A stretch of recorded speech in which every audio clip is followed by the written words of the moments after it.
4월 22일 묵상 말씀은 누가복음 24장 36절에서 53절입니다. 이 말을 할 때 예수께서 친히 그들 가운데 서서 이르시되 너희에게 평강이 있을지어다. 그들이 놀라고 무서워하여 그 보는 것을 영으로 생각하는지라. 예수께서 이르시되 어찌하여 두려워하며 어찌하여 마음에 의심이 일어나느냐. 내 손과 발을 보고 나인 줄 알라. 또 나를 만져보라. 영은 살과 뼈가 없으되 너희 보는 바와 같이 나는 있느니라. 이 말씀을 하시고 손과 발을 보이시나 그들이 너무 기쁨으로 아직도 믿지 못하고 놀랍게 여길 때에 이르시되 여기 무슨 먹을 것이 있느냐. 이에 구운 생선 한 토막을 드리니 받으사 그 앞에서 잡수시더라. 또 이르시되 내가 너희와 함께 있을 때 너희에게 말한 바 곧 모세의 율법과 선지자의 글과 시편의 나를 가리켜 기록된 모든 것이 이루어져야 하리라 한 말이 이것이라. 이에 그들의 마음을 열어 성경을 깨닫게 하시고 이같이 그리스도가 고난을 받고 제3일에 죽은 자 가운데서 살아날 것과 또 그의 이름으로 죄 사함을 받게 하는 회개가 예루살렘에서 시작하여 모든 족속에게 전파될 것이 기록되었으니 너희는 이 모든 일의 증인이라. 볼지어다, 내가 내 아버지께서 약속하신 것을 너희에게 보내리니 너희는 위로부터 능력으로 입혀질 때까지 이 성에 머물라. 예수께서 그들을 데리고 베다니 앞까지 나가사 손을 들어 그들에게 축복하시더니 축복하실 때 그들을 떠나 하늘로 올려지시니 그들이 그에게 경배하고 큰 기쁨으로 예루살렘에 돌아가 늘 성전에서 하나님을 찬송하니라. 예수님께서 부활하셨다라는 소식은 제자들에게 기쁨보다 당황스러움과 두려움을 먼저 안겨주었습니다. 막달라 마리아와 엠마오 길의 두 제자가 부활의 주를 만났다라고 말했지만 아직 믿기 힘든 그들의 마음은 혼란과 불안으로 가득 찼습니다. 그때 문이 닫힌 그 방 안에 예수님께서 찾아오셔서 너희에게 평강이 있을지어다 라고 말씀하십니다.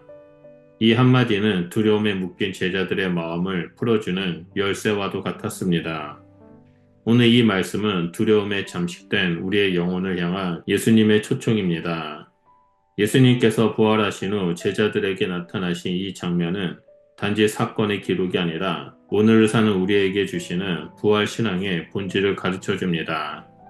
그 첫 번째로 36절에서 43절에 부활은 공포가 아닌 평강의 시작이라는 사실입니다. 제자들은 닫힌 문 안에서 두려움에 떨고 있었습니다.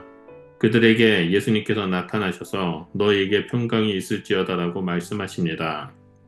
그러나 그들은 오히려 놀라고 무서워하며 예수님을 유령으로 착각합니다. 예수님은 그들의 의심을 해결하기 위해 손과 발을 보여주시고 직접 만져보게 하시며 심지어 그들 앞에서 구운 생선을 드셔서 살아계신 몸으로 부활하셨음을 증명하십니다. 이 장면은 단지 놀라운 기적의 증거가 아닙니다. 예수님은 몸으로 부활하셨고 제자들의 불안과 의심을 정면으로 마주하셨습니다. 우리의 현실도 마찬가지입니다. 실패와 고통, 상실과 두려움은 지금도 우리 마음의 문을 닫게 만듭니다. 그러나 부활의 주님은 그 닫힌 문을 통과하여 찾아오십니다. 두려움에 사로잡힌 우리에게 친히 다가오시고 만질 수 있도록 손을 내미시며 눈앞에서 살아계심을 보여주십니다. 예수님은 영이 아니라 몸으로 공감할 수 있는 존재로 함께 식사하는 친구로 오십니다. 예수님은 초월적인 능력으로 우리를 구원하시는 동시에 가장 인간적인 방식으로 우리를 만나주십니다. 그렇게 부활은 단지 살아남는 생명이 아니라 무너진 심령을 일으키는 참된 평강의 시작입니다. 둘째 44절에서 47절을 보면 말씀은 우리의 닫힌 마음을 여는 열쇠라는 사실을 볼 수 있습니다. 예수님은 부활하신 몸으로 나타나신 이후 제자들에게 다시금 성경을 풀어 설명하십니다. 모세의 율법과 선지자들과 시편에 기록된 모든 것이 자기에 대해 쓰여진 것이라 하시며 제자들의 마음을 열어 성경을 깨닫게 하셨습니다. 그들은 그제서야 예수님의 고난과 부활이 성경의 예언과 일치함을 이해하게 됩니다. 이것은 신앙의 눈이 열리는 중요한 순간입니다. 그저 사건을 경험하는 것만으로는 충분하지 않습니다. 경험은 감정을 일으키지만 감정은 쉽게 사라집니다. 그러나 말씀이 우리 마음에 들어올 때 그것은 진리의 뿌리를 내립니다. 말씀이 우리의 닫힌 마음을 열고 눈먼 영혼을 다시 뜨게 하며 이해할 수 없는 고난을 새롭게 해석하게 만듭니다. 믿음은 보는 데서 시작되지 않고 말씀을 들음에서 시작됩니다. 말씀은 우리 인생의 혼돈을 질서로 절망을 소망으로 바꾸는 하나님의 도구입니다. 오늘날 우리의 삶에도 적용되는 진리입니다. 힘든 현실 앞에서 말씀을 멀리할 때 마음은 점점 굳어집니다. 하지만 말씀을 붙드는 자는 점차 해석의 눈을 뜨게 되고 인생의 고난조차 구속사의 일부로 이해하게 됩니다. 그럴 때 우리는 불안이 아닌 감사와 소망의 눈으로 삶을 바라볼 수 있습니다. 예수님께서 제자들에게 하셨던 것처럼 오늘도 성령은 우리의 마음을 열어 성경을 깨닫게 하십니다. 마지막 세 번째로 48절에서 53절에 예수님의 승천은 떠남이 아니라 시작이라는 사실을 보여줍니다. 예수님은 제자들에게 너희는 이 모든 일의 증인이라 라고 선언하십니다.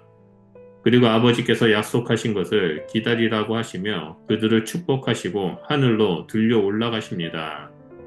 보통 이별은 슬픔을 동반하지만 제자들은 오히려 큰 기쁨으로 예루살렘에 돌아가 항상 성전에서 하나님을 찬송합니다.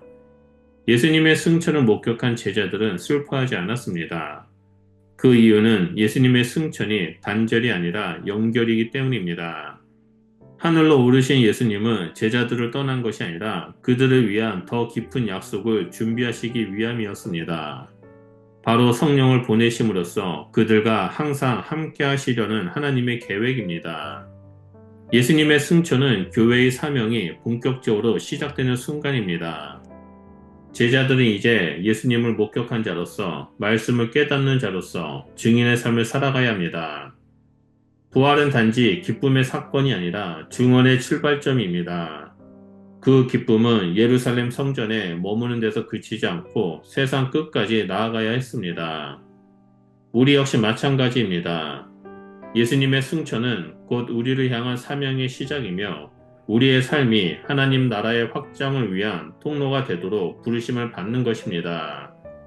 부활하신 예수님은 평강으로 우리를 다시 일으키시고 말씀으로 우리의 눈을 열어주시며 성령의 능력으로 세상 속으로 보내십니다. 닫힌 방 안에 갇혀있던 제자들이 예루살렘으로 돌아가 기쁨과 찬송으로 가득 찼던 것처럼 오늘 부활의 주님을 만난 우리는 평강의 수혜자에서 복음의 증인으로 변화되어야 합니다. 이제는 우리 차례입니다. 세상의 두려움 앞에서 담대히 예수님은 지금도 우리와 함께 하십니다 라고 말해야 합니다. 이 부활의 확신과 사명의 감격 위에 모두가 증인의 길을 걸어가시길 우리 주 예수 그리스도 이름으로 축원드립니다. 기도하겠습니다. 부활하신 주 예수님, 두려움 가운데 있는 제자들 가운데 서시던 그날처럼 오늘도 우리의 심령 가운데 오셔서 평강이 있을지어다 말씀하여 주시옵소서. 성령의 충만함으로 임재하여 주셔서 말씀으로 눈을 뜨게 하시고 성령으로 담대히 증인된 삶을 살아가는 저희들이 될 수 있도록 역사하여 주시옵소서. 그래서 우리의 삶이 우리의 발걸음 하나하나가 하나님 나라를 확장시키고 예수 그리스도의 이름을 선포하는 자가 될 수 있도록 성령님 우리를 사용하여 주시옵소서. 예수 그리스도의 이름으로 기도드립니다. 아멘.